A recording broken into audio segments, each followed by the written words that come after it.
በሩሲያ ዩክሬን ጦርነት በአውደ ውጊያው እየታየ ካለው ፈጣን ግስጋሴና ብርቱ መዋደቅ ባሻገር ለረጅም ጊዜ ተዳፍኖ የቆየው ጦርነቱን በዲፕሎማሲያዊ መንገድ ለመፍታት የሚደረገው ሂደት የተስፋ ጭላንጭል እየታየበት ያለ ይመስላል።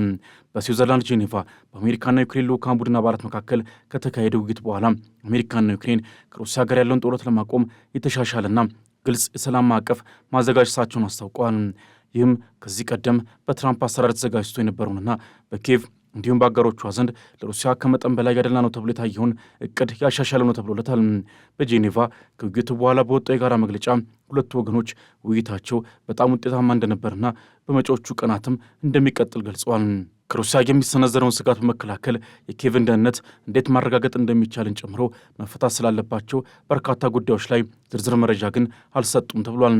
ዋይት ሀውስ በበኩሉ እንደገለጸው አዲሱ የሰላም እቅድ የጠናከረ የደህንነት ዋስትናዎችን ያካተተ መሆኑና የዩክሬን ልዑካንም ይህ ብሔራዊ ጥቅማቸውን እንደሚያንጸባርቅ መናገራቸውን አስታውቋል። የዩክሬን ባለሥልጣናት የራሳቸውን የተለየ መግለጫ ያልሰጡ ሲሆን ወዲያውኑም ለአስተያየት አልተገኙም ሲል ሮይተርስ ዘግቧል። ውይይቱን የመሩት የአሜሪካው የውጭ ጉዳይ ሚኒስትር ማርኮ ሩቢዮ በጄኔቫ ለጋዜጠኞች እንደተናገሩት የኔቶን ሚና ጨምሮ በሌሎች ጥያቄዎች ላይ አሁንም መስራት ያለባቸው ስራዎች አሉ። ነገር ግን ቡድናቸው በፕሬዚዳንት ዶናልድ ትራምፕ በሚደገፈው ባለ 8 ነጥብ የዩክሬን የሰላም እቅድ ላይ ያልተፈቱ ጉዳዮችን አጥብበዋል ሲሉ ገልጸዋል።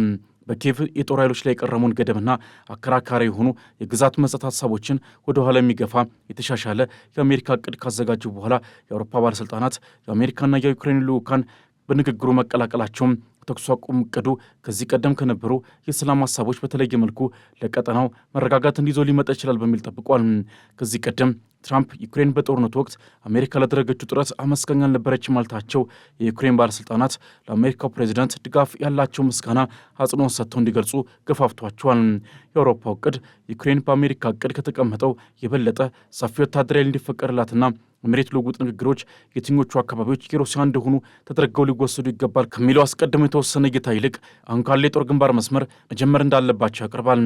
ትራምፕ የዩክሬን ፕሬዚደንት ቮሎዲሚር ዜሌንስኪ ይህንን እቅድ ለማጽደቅ እስከ ሐሙስ ጊዜ እንዳላቸው የተናገሩ ሲሆን እቅዱ ዩክሬን ግዛት እንድትለቅ ወይም እንድትሰጥ በወታደራዊ መጠን ላይ ገደቦች እንድትቀበልና ኔቶን ግን መቀላቀል ምኞቷን እንድትተው ይጠይቃል። በግንባር መስመር እየተዋጉ ያሉ ወታደሮችን ጨምሮ ለብዙ ዩክሬናውያን እንዲህ አይነት ሁኔታዎች ከሁለተኛው ዓለም ጦርነት ወዲህ በአውሮፓ ከታየው እጅግ ደም አፋሳሽ ግጭትና ከ4 ዓመታት ውጊያ በኋላ እንደ እጅ መስጠት ይቆጠራሉ። ትራምፕ እቅዱ የራሳቸው ሀሳብ የመጨረሻ ውጤት እንዳልሆነ የተናገሩ ሲሆን ሩቢዮ በበኩላቸው አሜሪካ ውሳኔ ያላገኙ ጉዳዮችን ለመፍታት አሁንም ጊዜ እንደሚያስፈልጋት ጠቅሰው እስከ ሐሙስ ስምምነት ላይ መድረስ እንደሚቻል ተስፋ እንዳደረጉ ነገር ግን ከዚያም በላይ ሊወስድ እንደሚችል ጠቁሟል። በቢሲ ላይ እንደሰፈረው ዘገባ ከሆነ ደግሞ ባለ 8 ነጥቡ የትራምፕ የሰላም እቅድ ላይ ላይላውን ሲታይ ለዩክሬን ተቀባይነት ሊኖራቸው የሚችሉ በርካታ ነጥቦች ሲኖሩት ሌሎች ደግሞ ግልጽ ያልሆኑና ትክክለኛነት የጎደላቸውን ይታያሉ። እቅዱ ጠቅልል ሲደረግም የዩክሬን ሉዓላዊነት ያረጋግጣል፣ እንዲሁም በሩሲያ በዩክሬንና በአውሮፓ መካከል ጠቅላላ እንዲሁም የተሟሉ ሁለገብ የጥቃት ያለመፈጸም ስምምነት እንዲኖር ያደርጋል። ለኪየቭ ጠንካራ ወይም አስተማማኝ የደህንነት ዋስትናዎችን ይሰጣል። እንዲሁም በ100 ቀናት ውስጥ ፈጣን ምርጫ እንዲካሄድ ይጠይቃል። ሩሲያ ዩክሬንን ብትወር ጠንካራን የተቀናጀ ወታደራዊ ምላሽ እንዲሰጥ፣ ማዕቀቦች ተመልሰው እንዲጣሉና ስምምነቱ እንዲፈርስ ሀሳብ ቀርቧል። ምንም እንኳን በዩክሬን የጦርነት ጊዜያዎች ወይም ማርሻል ሎው በመኖሩ ምርጫ ማካሄድ የማይቻል ቢሆንም የሰላም ስምምነት ከተፈረመ በንድፈ ሀሳብ ደረጃ ምርጫው ሊካሄድ ይችላል ተብሎ ጠብቋል። ነገር ግን በደህንነት ዋስትናው ጉዳይ ላይ ዋስትናውን ማን እንደሚሰጥና ምን ያህል ጠንካራ ሊሆን እንደሚችል የተሰጠ ዝርዝር መረጃ የለም። ይህ ሁኔታ በዩክሬን ለሚሰነዘርን ጥቃት በሁሉም አባላት ላይ እንደተሰነዘረ ጥቃት ከሚቆጥረው ከኔቶ አንቀጽ 5 ቁርጠኝነት በእጅጉ ያነሰ ነው። ኪየቭ በእቅዱ ተስማምታ ፊርማውን የምታኖር ከሆነ ደግሞ ከደብዛዛ ቃላት በላይ የደህንነት ዋስትናውን አጥበቃ የምትፈልግ በመሆኗ በእቅዱ ተግባራዊነት ላይ ስጋት እንዲያርፍ አድርጓል። በጣም አከራካሪ ከሆኑት ሀሳቦች መካከል ዩክሬን የራሷን ያልተያዙ ግዛቶች አሳልፋ እንድትሰጥና የጦር ኃይሏን መጠን እንድትቀንስ የሚጠይቁት ይገኙበታል። የዩክሬን ኃይሎች በአሁኑ ጊዜ ከሚቆጣጠሩት የዶኔትስ ክፍል ለቀው ይወጣሉ። ይህ የመውጫ ቀጠና እንደ ሩሲያ ፌዴሬሽን ግዛት ዓለም አቀፍ እውቅና የተሰጠው ገለልተኛና ከወታደራዊ እንቅስቃሴ ነጻ የሆነ ቀጠና ይሆናል። የሩሲያ ኃይሎች ወደዚህ ከወታደራዊ እንቅስቃሴ ነጻ ወደ ሆነው ቀጠና አይገቡም። ቢያንስ ሩብ ሚሊዮን ዩክሬናውያን የሚኖሩበትን ግዛት የዶኔትስክ የምሽግ ቀለበት የሆኑትን ስሎቫኒያስክ፣ ክራማቶርስክና ድሩዝኪቪካ ከተሞችን አሳልፎ መስጠት ለብዙ ዩክሬናውያን ተቀባይነት አይኖረውም። ሩሲያ የፖክሮቭስክን ከተማ ለመያዝ ከ1 ዓመት በላይ አሳልፋለች። ታዲያ ዩክሬን እንዲህ ያሉ ወሳኝ ስትራቴጂካዊ ማዕከሎችን ያለ ውጊያ አሳልፋ ልትሰጥ አትችልም እየተባለ ነው። ሌላው በሰላም ስምምነቱ ላይ የተቀመጠው ነጥብ የዩክሬን የጦር ኃይሎች መጠን በ600 ሺህ ወታደሮች ብቻ እንዲገደብ ማድረግ ነው። ባሳለፍነው ጥር ወር የዩክሬን ወታደራዊ ኃይል ወደ 880 ሺህ ገደማ ንቁ ተዋጊዎች እንደነበሩ ይገመታል። ይህም በየካቲት 2022 ሙሉ ወረራው ሲጀመር ከነበረው 250 ሺህ ያደገ ነው። 600 ሺህ በሰላም ጊዜ ተቀባይነት ያለው ቁጥር ሊመስል ቢችልም እንዲህ አይነቱ ገደብ ግን የዩክሬን ሉዓላዊነት የሚጋፋ ነው። እንዲሁም ይህ ቁጥር ለሩሲያ ለመቀበል በጣም ትልቅ ሊሆን ይችላል። የዩክሬን ተወካይ ክሪስቲና ሃዮቬሽን ለተባበሩት መንግስታት ጸጥታው ምክር ቤት እንደተናገሩት የእኛ ቀይ መስመሮች ግልጽና የማይናወጡ ናቸው። በሩሲያ ፌዴሬሽን በጊዜነት የተያዙት የዩክሬን ግዛቶች የሩሲያ ናቸው የሚል መደበኛም ሆነ ሌላ እውቅና ፈጽሞ አይኖርም። ዩክሬን ራስን የመከላከል መብቷ ላይ ወይም በጦር ኃይሎቻችን መጠንና አቅም ላይ የሚደረግን ማንኛውንም ገደብ አትቀበልም ብለዋል። ረቂቁ በተጨማሪም ክሪሚያ፣ ሉሃንስክና ዶኔስክን በተግባር ወይም በዲፋክቶ የሩሲያ እንደሆኑ አሜሪካን ጨምሮ እውቅና ይሰጣቸዋል ይላል። በሌላ አነጋገር ዩክሬንና ሌሎች ሀገራት የሩሲያን ቁጥጥር በሕግ እውቅና መስጠት ያጠበቅባቸው የዩክሬን ሕገ መንግሥት ድንበሮቿ የማይከፋፈሉና የማይደፈሩ ናቸው ስለሚል የአገላለጽ ሕገ መንግሥቱን ስለማይጠስ ኪየቭ ልትቀበሉ ትችል ይሆናል። በሌላ በኩል በደቡባዊ ክፍሎች በኬርሰንና ዛፖሪዥያ የጦር ግንባሮች ይገታሉ አሊያም ይቀዘቅዛሉ። እንዲሁም ሩሲያ በሌሎች የዩክሬን አካባቢዎች የያዘቻቸውን ቦታዎች ትለቃለች።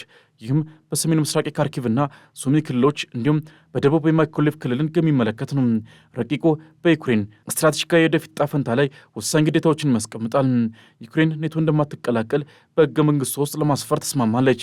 ኔቶም ዩክሬን ወደፊት አባል እንደማትሆን የሚገልጽ ድንጋጌ መተዳደሪያ ደንብ ውስጥ ለማካተት ይስማማል። ዩክሬን ለአውሮፓ ሕብረት አባልነት ብቁ ትሆናለች። ይህ ጉዳይ በመገምገም ላይ ያለ ለአውሮፓ ገበያ የአጭር ጊዜ ተመራጭ የገበያ መዳረሻ ታገኛለች። ዩክሬን በቅርቡ ኔቶን የመቀላቀል ዕድሏ በጣም ጠባብ ሲሆን፣ ሩሲያም በቅርቡ ወራት ዩክሬን ለአውሮፓ ሕብረት አባልነት እጩነት ላይ አቋሟን አለዝባለች። ሰነዱ የ7ቱን የአውሮፓ ሀገራት ጌታ ችላ በማለት ለኪየቭ የአውሮፓ ሕብረት ገበያ መዳረሻ የሚሰጥ ይመስላል። የአውሮፓ ሕብረትና የኔቶ አባል መሆን የዩክሬን ሕገ መንግሥት አካል ሲሆኑ ክሪስቲና ሃዮቬሽም ለተባበሩት መንግስታት ያነሱት ሌላኛው ቀይ መስመር በሉዓላዊነታችን ላይ የሚደረግን ማንኛውንም ጥሰት እንዲሁም ልንቀላቀላቸው የምንፈልጋቸውን ጥምረቶች የመምረጥ ሉዓላዊ መብታችን መጣስን አንታገስም የሚል ነበር። ሌሎች የረቂቅ ሀሳቦች ኔቶ በዩክሬን ውስጥ ወታደሮችን ላለማስፈር መስማማቱንና የአውሮፓ ተዋጊ ጀቶች በጎረቤት ፖላንድ እንደሚሰፍሩ ያካታሉ። ኪየቭ በተጨማሪም ከኒኩለር ነጻ ሀገር ለመሆን ቃል መግባት አለባት። ይህ በእንግሊዝና በፈረንሳይ የሚመራውና ማንኛውንም የወደፊት ስምምነት ለማስከበር ታቅዶ የነበረው የምዕራባውያን የፈቃደኞች ጥምረት እቅድ ውድቅ የተደረገ ይመስላል።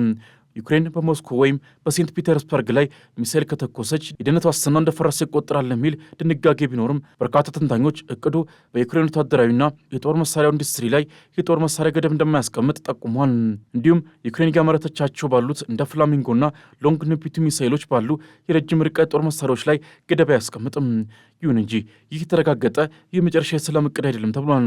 የአሜሪካ ውጭ ጉዳይ ሚኒስትር ማርኮ ሩቢዮ እሁድ ምሽት ላይ ቡድናቸው በጄኔቫ ስዊዘርላንድ ከዩክሬንና ከአውሮፓ ተደራዳሪ ልዑካን ጋር ካደረገው ውይይት በኋላ አሁንም የሚቀሩ አንዳንድ ስራዎች አሉ ሲሉ አምነዋል።